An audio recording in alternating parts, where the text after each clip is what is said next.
श्री सद्गुरु देवाय नमः। भाइयों बहनों, जब जीव नाम जप करता है तो सबसे पहले उसे अपने जप पर संपूर्ण विश्वास रखना चाहिए, क्योंकि यही विश्वास उसके पाप कर्मों को नष्ट करने की शक्ति रखता है। नाम जप से धीरे धीरे जीव के पाप कर्म समाप्त होते हैं और तब जब तक यह पाप पूरी तरह से नष्ट नहीं होते तब तक जीव का कल्याण और भाग्योदय संभव नहीं होता है। परंतु यह प्रक्रिया कितने समय में पूरी होगी इसका कोई अनुमान नहीं लगा सकता। कभी यह परिवर्तन एक दिन में हो सकता है, कभी एक सप्ताह, कभी एक माह या फिर वर्षों लग सकते हैं।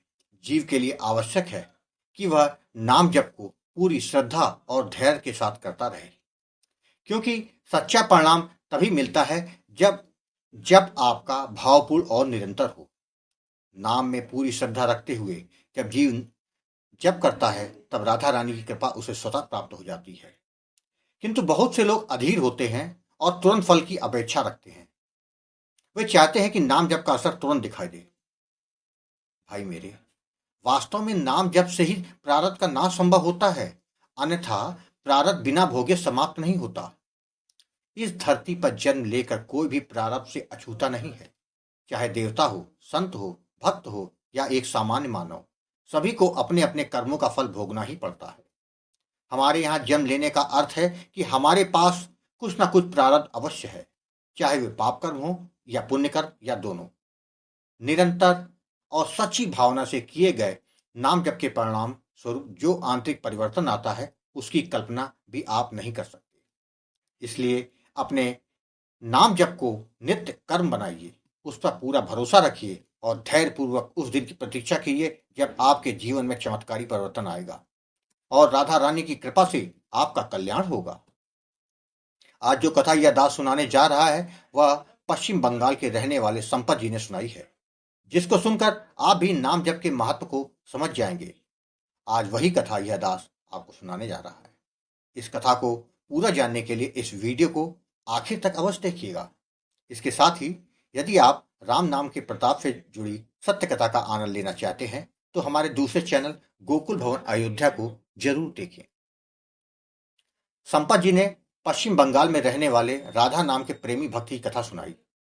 उन्होंने बताया कि शिवराम जी, जिनका जीवन संघर्ष और अपराध के अंधकार से शुरू होकर भक्ति और आत्मा की मुक्ति तक पहुंचता है।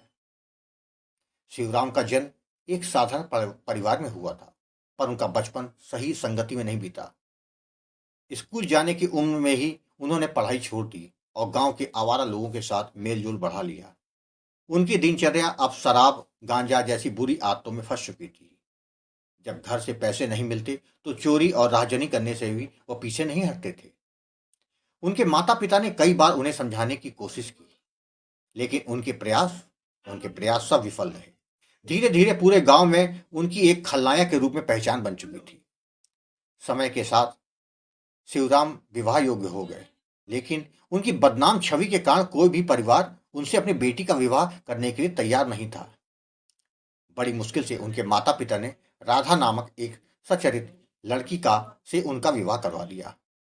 राधा और उनके परिवार वालों को उम्मीद थी कि शादी के बाद शायद शिवराम का व्यवहार सुधर जाएगा, लेकिन शिवराम अब भी उसी ढर्रे पर थे। उनकी नशे की आदत और गलत कामों ने उनके परिवार का जीवन दुखदायी बना दिया था। एक दिन की बात है, भयंकर तूफान आया। चारों ओर बर्बादी का मंजर था। घरों के छप्पर उड़ गए थे, पेड़ धराशाही हो गए थे। उस दिन शिवराम किसी दूसरे गांव में थे। रात के अंधेरे में तूफान के थमने के बाद वो अपने घर लौटे। बारिश के कारण रास्ते में कीचड़ और पानी भरा हुआ था। अंधेरे में रास्ता नहीं दिखाई दे रहा था, लेकिन वह किसी तरह घर पहुंचने की कोशिश कर रहे थे। घर के करीब पहुंचते ही उनका पैर अचानक एक पेड़ की टहनी से टकराया, जिससे उनका संतुलन बिगड़ गया और गहरे गड्ढे में जाके गिर गए। गिरते समय उनके मुख से अनायास ही उनकी पत्नी का नाम राधा निकल गया। दुर्भाग्यवश सिर पर गहरी चोट लगने के कारण वही उनकी मृत्यु हो गई। शिवराम की आत्मा का यात्रा काल शुरू हो चुका था। उनकी आत्मा को यमदूत लेने के लिए आ गए, लेकिन तभी अचानक एक दिव्य विमान पर भगवान के पार्षद वहां पहुंच गए। यमदूतों ने कहा कि यह व्यक्ति अत्यंत पापी है, इसे यमपुरी ले जाना आवश्यक है। पार्षदों ने यमदूतों को रोकते हुए कहा, अंतिम समय में इसने राधा का नाम लिया है। यह नाम माता जी का है और यह पाप से मुक्ति का कारण बनेगा। भले ही इसने अपनी पत्नी का पुकारा हो, परंतु ये नाम तो माता जी का है ना, ये इनकी रक्षा करेगा। यमदूत अपने मार्ग पर वापस लौट गए और पार्षदों ने शिवराम की आत्मा को समझाते हुए कहा, तुमने जीवन में पाप अवश्य किए हैं, परंतु अंत में माता जी का नाम लिया है। इस कारण तुम्हें एक और अवसर दिया जा रहा है। तुम्हारे प्राण वापस शरीर में डाले जाएंगे, लेकिन इस बार तुम्हें अपनी बाकी जिंदगी भक्ति में लगानी होगी। इतना कहकर पार्षदों ने शिवराम को पुनः जीवित कर दिया। जब शिवराम को होश आया तो वह किसी तरह गड्ढे से बाहर निकल आए और घर पहुंचे। घर वालों को जब उन्होंने अपनी मृत्यु और पुनर्जीवन की कथा सुनाई तो सभी हतप्रत रह गए।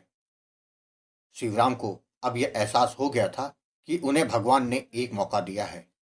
अब उन्हें अपनी गलतियों का प्रायश्चित करना होगा। उन्होंने ठान लिया कि अब अपना शेष जीवन भगवान के नाम स्मरण में लगाएंगे। इसके बाद शिवराम का जीवन पूरी तरह से बदल गया। उन्होंने राधा नाम को अपनी साधना का मूल बना लिया। दिन रात वे राधा नाम का जाप करते रहे। एक दिन उनके गांव में एक संत आए और शिवराम उनके पास जाकर अपने अनुभव को उन्होंने उस संत को बताया। संत ने मुस्कुराते हुए उन्हें राधा नाम की महिमा समझाई और विधि पूर्वक नाम दीक्षा दी। इस दीक्षा के बाद शिवराम का भक्ति का मार्ग और भी ज्यादा सुदृढ़ हो गया। अब शिवराम की साधना इतनी प्रबल हो गई कि उनके मुख से जो भी निकलता वो सच होने लगता था। उनकी भक्ति में इतनी शक्ति आ गई थी कि वे दिव्य दृष्टि और अनुभव प्राप्त करने लगे। उनकी ख्याति अब गांव में फैलने लगी। लोग उन्हें शिवराम भगत के नाम से पुकारने लगे। धीरे धीरे उनके जीवन में इतनी सिद्धियां आ गई कि लोगों ने उन्हें संत का दर्जा देना शुरू कर दिया।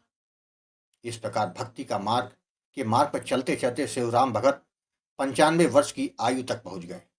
अपने अंतिम समय का आभास पाकर उन्होंने अपने परिवार और गांव वासियों को बुलाया और कहा, अब मेरे जाने का समय आ गया है।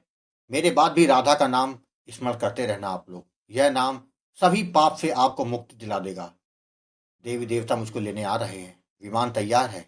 अब मैं जा रहा हूँ। विमान चालक बुला रहा है। आप सभी को मेरी राधे राधे। इतना कह के उन्होंने अपने प्राण त्याग दिए और उनकी आत्मा गोलोक धाम के लिए रवाना हो गई। आपने देखा, सबसे पापी व्यक्ति भी जब सच्चे मन से राधा नाम का जप करने लग जाता है तो उसका संपूर्ण जीवन बदल जाता है और वह भगवान का साक्षात्कार कर परम धाम की प्राप्ति करता है और यही भक्ति का वास्तविक फल प्रकट होता है। आपको कथा अच्छी लगी हो तो कमेंट में राधे राधे लिखना मत भूलिएगा, जिससे दास का मनोबल लगातार बढ़ता रहे और अच्छे प्रेरणादायक वीडियो आपको प्रस्तुत करता रहूं। आपसे निवेदन है कि यदि आपके पास भी राधा नाम की महिमा, बांके बिहारी की कृपा और वृंदावन से जुड़ी कोई सत्य कथा हो तो उसको मेरे व्हाट्सएप या ईमेल पर भेज सकते हैं, जिस पर वीडियो बनाकर अपने चैनल में अवश्य दिखाऊंगा। ईमेल का पता, व्हाट्सएप नंबर वीडियो के डिस्क्रिप्शन में दिए हुए हैं। राधे राधे।